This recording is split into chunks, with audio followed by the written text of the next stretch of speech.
سلام، اوی هستم. در بست قربون شکل ماهتون همیشه رفتم و کماکان میرم. امیدوارم سلامت و پایدار باشه. به این فکر رسیدیم که یه مقدار از این تکنولوژی بیشتر استفاده بکنیم و فکر کردم که شاید خیلی چیزا از من میخواید بپرسید یا راجع به موضوعاتی صحبت بکنید. بنابراین امروز از راه دور در کنار شما هستم و سوالاتی چیزی دارید به روی چشم با کمال میل جواب میدم و درست هم جواب میدم. راستشو میگم هیچ. به هر حال شاید کار ساده ای نباشه که 30,000 تا سوالی که تا الان رسیده بتونم جواب بدم. یکی از این سوالا هست: حال امروزی شما چطوره؟ من اگر که بخوام راجع به حالم صحبت بکنم باید برگردم به 8-9 ماه گذشته. 8-9 ماه گذشته من حقیقتش یه خورده بهم سخت گذشت، به خصوص که تو تور بودم و کنسرت ها پشت سر هم بود و میبایست انجام میشد. یک بیماری گرفتم که فکر میکردم آلرژی هست و به شدت خستم میکرد و تقریبا میتونم بگم خیلی اذیتم کرد، ولی خوشبختانه آلرژی نبود، چیز دیگری بود که 2-3 هفته پیش پیدا شد. حال این روزهای من شکر خداوند بزرگ بسیار خوبه. با اجازه شما برم روی سوال بعدی.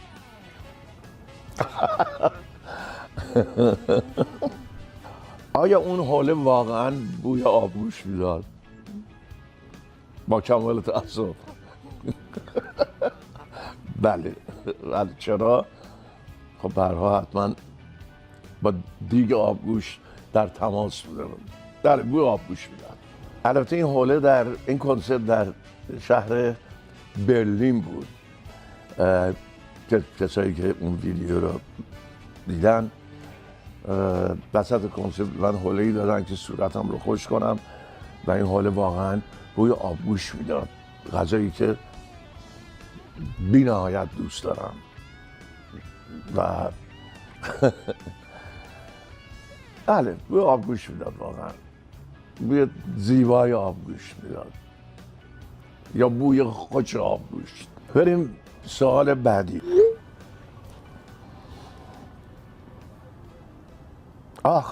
حال کیان نوه نازنینم سوال بال بود به خدا.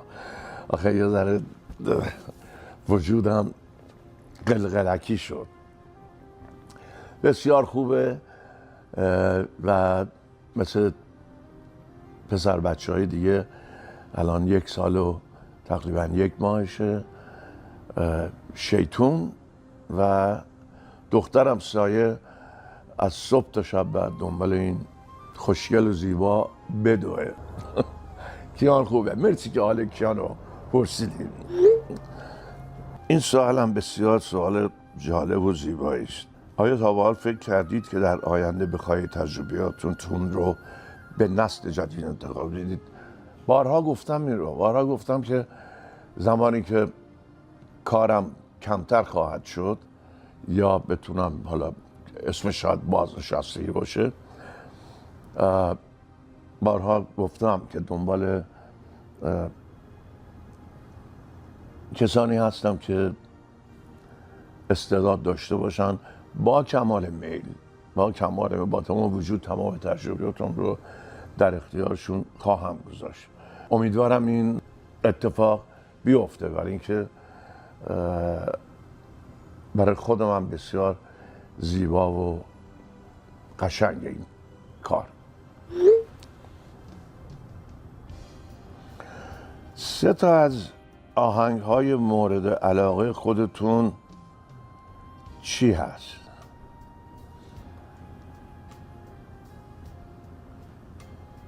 آنچنان سوال سختی نیست، برای اینکه دارم جواب. من آهنگام همه رو دوست دارم. یعنی خب معلوم اگر دوست نداشتم که اجرا نمی کردم. تمام آهنگا دوست دارم، ولی بعضی از آهنگ‌ها رو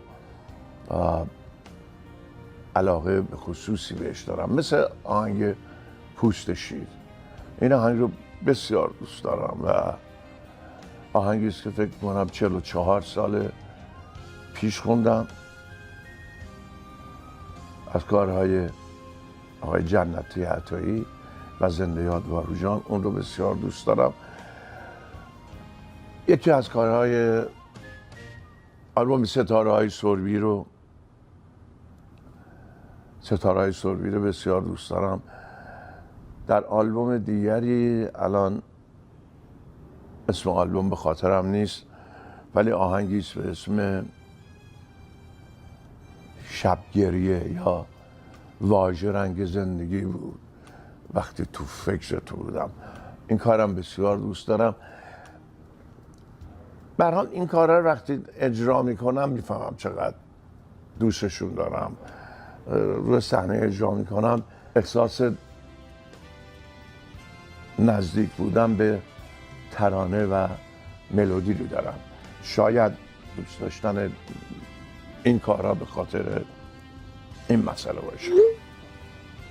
چه فرقی بین تور 50 و تورهای قبلی هست؟ از نظر خود من کارم رو استیج انجام میدم، ولی از نظر کل برنامه تور 50 میتونم بگم بسیار حرفه‌ای، میتونم بگم بین المللی هست. ولی اینکه هر آنچه که ما در سالهای گذشته تجربه کردیم، در تورهای گذشته تجربه کردیم، در تور 50 به نتیجه خوبی رسیدیم و اون اینکه میبایست بهترین صدایی که موجود هست رو داشته باشیم. کسایی که کنسرت اومدن، در این کنسرت آمدن، همه از ساوند بسیار راضی بودن. مسئله نور هست که اون رو هم داریم. مسئله ارکستر هست. من تمام دوستان عزیز بندم همیشه با من هستن. کاری که ما داریم در تور 50 انجام میدیم، خیلی داریم سعی میکنیم که در سطح بالایی باشه. مثلا میتونم بهتون بگم ما در واقع 3 تا مهندس صدا داریم، 4 تا در واقع. یکی تکنیشن هست، یکی متخصص مانیتورهای هست که من الان مانیتورهای گوشی استفاده میکنم، یکی تخصصش در سالونه و خیلی به نظر من محکمتر، زیباتر و حرفه‌ای‌تر از تورهای قبلی هست. امیدوارم که سوالتون رو به اندازه کافی خوب جواب داده باشم. خب با اجازه بریم به سوال بعدی. برنامه بزرگداشت 50 رو که در اورنج کانتی بود رو چطور دوست داشتین؟ بی نهایت دوست داشتم. فرصت قشنگی است، فرصت خوبی است که از همکارانم تشکر میکنم که دعوت من رو اجابت کردن و به این برنامه بدم. بسیار برنامه خوب و زیبایی بود. از همینجا مجددا از تمام دوستانم سپاسگزارم. ممنونم که این لطف رو من داشتن، این محبت رو من داشتن و اون شب تشریف آوردن. نه دوستان هنرمندم، باقی دوستانی که تشریف آوردن سپاسگزار و ممنونم ازشون. سوال بعدی رو بریم جواب بدیم. تیم فوتبال مورد علاقتون یکی در ایران و خارج از ایران چیه؟ خارج از ایران که میتونم بهتون بگم، ولی داخل ایران رو میترسم دعوا بشه. میترسم مقدار از فنام از دست بدم. نه. تیم مورد علاقه من پرسپولیس سابقه که الان اسمش شد دقیقا به خاطر پرسپولیس. یکی به من کمک کنه. الان تیم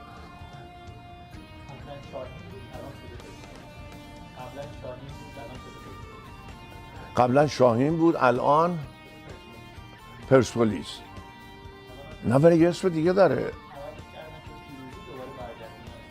بله پرسپولیس هست. تیم مورد علاقه منه که از زمانی که نوجوان بودم، شاید مثلا 14-15 سالم بود، این تیم رو دوست داشتم. تیم مورد علاقه من،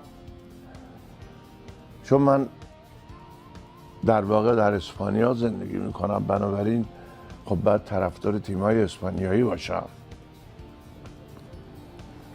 یکی رئال مادرید، یکی بارسلون. هر دو تا تیم رو دوست دارم و به هر حال برام مهمه وقتی اینا بازی میکنن یا رئال یا بارسلون که ببرن و به تماشا میشینم.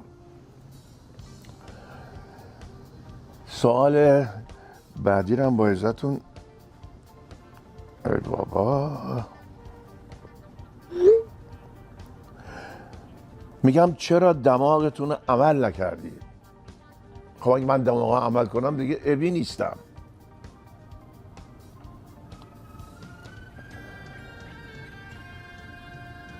نه، من هیچ دوست ندارم که با صورتم یا جراحی بکنم که اصلا لازم نیست. این عقیده من هست. معتقدم که هیچ مردی نباید به صورتش دست بزنه. دماغ من احساس میکنم اگر عمل میکردم شخصیت هم عمل کرده بودم. ثانیاً این دماغ من دوست دارم. 67 سال 68 ساله که با من داره زندگی میکنه و هیچ وقت من اذیت نکرده. به همین دلیل عملش نکردم. سوال قشنگی بود. سوال بسیار قشنگی بود. برم سوال بعدی. آلبوم جدیدی در راه هست؟ حتما هست. گفتم ظرف 7-8 ماه گذشته من یه مقداری فکر میکردم آلرژی دارم و بی نهایت اذیتم میکرد، بنابراین یه سری از کارهای آلبوم عقب افتاده. ولی الان که شکر خدای بزرگ حالم بهتر هست، فکر میکنم این آلبوم رو چند تا آهنگ، 2 تا یا 3 تا آهنگ دیگه شونده، این رو هم تموم بکنم. ولی اجازه بدید تاریخی نگم که کی میاد، برای اینکه دفعه قبل یه تاریخ گفتم و دوستان خیلی ناراحت شدن که در اون تاریخی که من اعلام کرده بودم آلبوم بیرون نیامد. ولی به زودی این آلبوم بیرون میاد. یه خودم راجع به آلبوم براتون صحبت بکنم. آلبومی است که ترانه‌هاش، من همیشه دوست داشتم کارهایی رو انجام بدم که فرق داشته باشه، چه از نظر ملودی، چه از نظر ترانه و تنظیم. این آلبوم برای من یه تجربه جدیده. یک قدم نیست، سعی میکنم، فکر میکنم یک قدم نیست به جلو. ملودی های این آلبوم رو بسیار دوست دارم، ترانه هاش رو بسیار دوست دارم. ترانه ها به خصوص بسیار فرق میکنن. واژه هایی که در این ترانه ها به کار برده میشه، به کار برده شده در ترانه های دیگه خیلی کمتر گیر میارید. واژه های جدید، زیبا، قشنگ و به موقع. انشاءالله آلبوم در میاد، میشنوید و قضاوت میکنید. مثل همیشه همیشه قضاوت شماست که آلبوم خوبه یا متوسطه یا هر آنچه که هست. امیدوارم که از این آلبوم هم خوشتون بیاد. سوال بعدی، ابی بودن چه حسی داره؟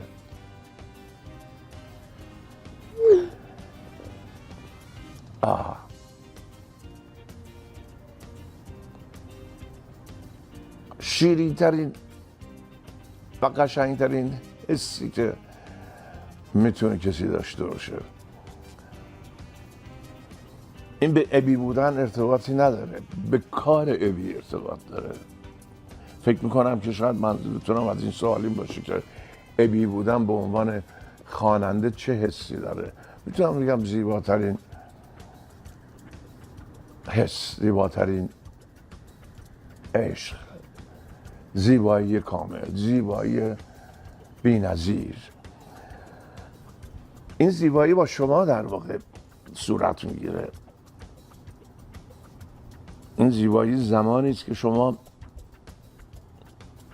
من رو میشنوید و قبول میکنید، یا بهتر بگم نمره قبولی میدید به من که ابی کارش رو خوب انجام میده.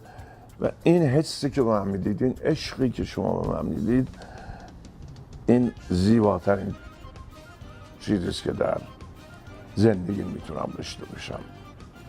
در این قسمت زیباترین چیزها هم دیگه در زندگیم دارم، ولی این قسمت کاریم زیباترینه، قشنگترین. سوال بعدی: چرا آهنگات مثل قدیما نیست، مثل ستاره های سربی؟ خب اگه قرار بود که من آلبومی داشته باشم الان مثل ستاره های سربی، خب به نظر شما آنچنان تکراری نمیشد. شاید شما ستاره های سربی دوست داشتید. ستاره سربی بله بسیار آلبوم خوبی بود، ولی همونجور که گفتم من دلم میخواد یک مقداری تفاوت در کارهام باشه و در زندگی کلی من فکر میکنم اتفاقاتی میفته که شما واسه اون اصلا زندگی رنگ دیگری میگیره. زندگی که ما 15-16 سال پیش داشتیم تا الان تفاوت خیلی زیادی داره، رنگ دیگه گرفته، بوی دیگه گرفته. خواننده به نظر من باید در این مسیر باشه. هر آنچه که در زندگی اتفاق میفته، هر آنچه در زندگی خودش اتفاق میفته، اینها رو در نظر میگیره و ترانه رو انتخاب میکنه برای خوندن. وگرنه خوندن کارهایی که مثل گذشته است به نظر من راجع به آینده اصلا هیچ صحبتی نمیکنه. امیدوارم مطلب رو رسونده باشم. چرا اینقدر براتون مهمه که اون عقبیات تو سالن حال میکنن یا نه؟ خب برای که عقب نشستن و نمیبینمشون. من دلم میخواد ببینم صورتاشون رو ببینم.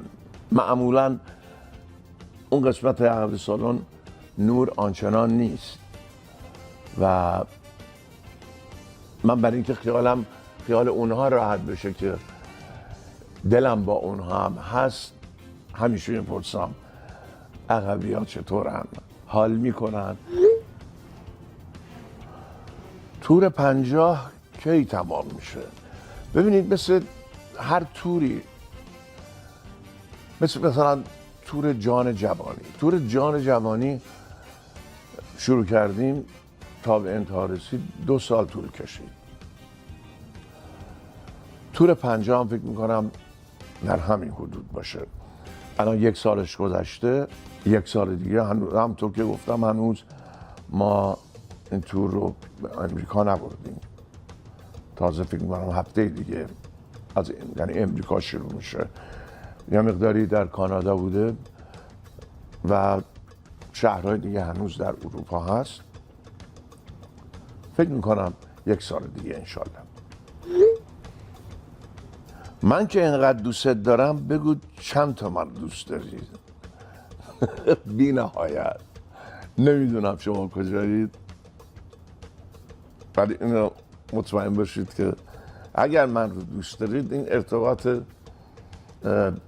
قلبی بین من و شما هست. همونقدر هم من شما رو دوست دارم. یک سوال دیگه: عشقی که بین خودتون و مهشید جان هست رو توصیف کنید. زیبا، مهشید همسر منه، رفیق منه، یاور منه، روح و جان منه. مهشید تمام زندگیشو، این زندگی مشترک که داریم، تمامش رو واقعا وقف من کرده. مهشید سخته برام که بتونم مهشید رو توصیف کنم، ولی میتونم بگم که بهترین اتفاقی که در زندگیم افتاد آشنایی با مهشید بود. مهشید جان مخلصتم. آلبومی که با مرحوم بیات کار کردید رو کی بیرون میدید؟ این آلبوم یه سری اشکالات توش هست، اشکالات کاری نه، نمیتونم توضیح بدم که اشکالات قضیه چی هست، ولی به محض اینا رد بشه خیلی از کارها حاضره و بیرون داده میشه به هر حال. اگر خواننده نمیشدید چه کار دوست داشتین بشین؟ خلبان خطوط هوایی، ایرلاین، نه خلبان نظامی یا این چیزها. من از بچگی خیلی، شاید بهتر بگم، پرواز رو دوست داشتم. در کار خودم این اتفاق بر من افتاده که واقعا با کار خودم پرواز کنم، ولی اگر خواننده نمی شدم مطمئنا خلبان ایرلاین می شدم. الان هم خیلی اطلاعات کوچیکی راجع به نوع هواپیماها این چیزها رو میپرسم و دارم، ولی پرواز رو همیشه دوست داشتم، چه با خوندن چه با هواپیما. آیا صداتون رو از کسی بهش بردین یا مدیون کسی هستین؟ اگر به مسائل ژنتیک یا توارث آشنا بشیم معمولا این اتفاقات خیلی قشنگ میفته. من مادرم صدای بسیار قشنگی داشت، روحش شاد.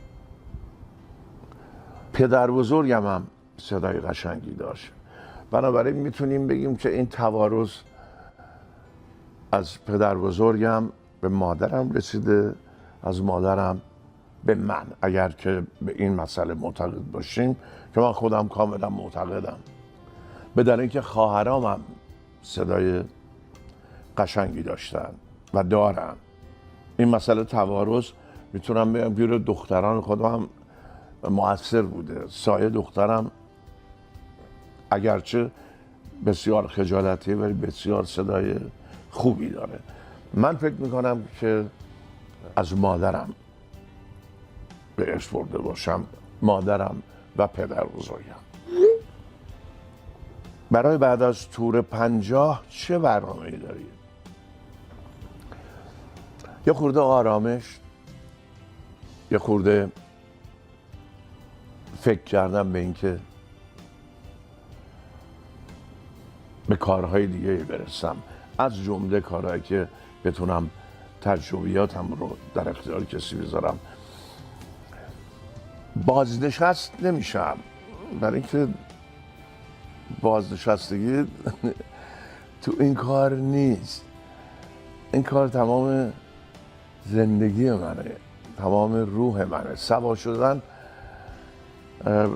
از این کار برای من بسیار سخته، مطمئنم برای کسان دیگه هم بسیار سخته. بنابراین این کار من نمیتونم کنار بگذارم، ولی این رو میتونم بگم که بعد از تور تعداد کنسرت های خواهم داشت که محدود خواهد بود. البته این کنسرت ها رو دیگه با اون چیزهایی که دلم میخواسته و نداشتم انجام میدم. من باب مثال مثلا دوست دارم که کنسرت داشته باشم با سیمفونی ارکسترا، فول سیمفونی ارکسترا فول. و یکی از کارهایی که واقعا از صمیم قلب دوست دارم انجام بدم اینه که از موقعیتم استفاده بکنم، از جایی که هستم استفاده بکنم. این بسیار مرسومه بین تمام هنرمندان، چه هنرمندان اروپا، امریکا، که بعد از اینکه کاراشون رو کمتر میکنن سعی میکنن برن تو کارهای خیریه، سعی میکنن برن از موقعیتشون استفاده بکنن و این کار رو بکنن. بسیار معمول این کار. من هم واقعا دوست دارم این کار انجام بدم، به خصوص برای بچه‌های فارسی زبان که چه در ایران هستن چه در جاهای دیگه هستن. امیدوارم خیلی زود بتونم این کار رو شروع بکنم.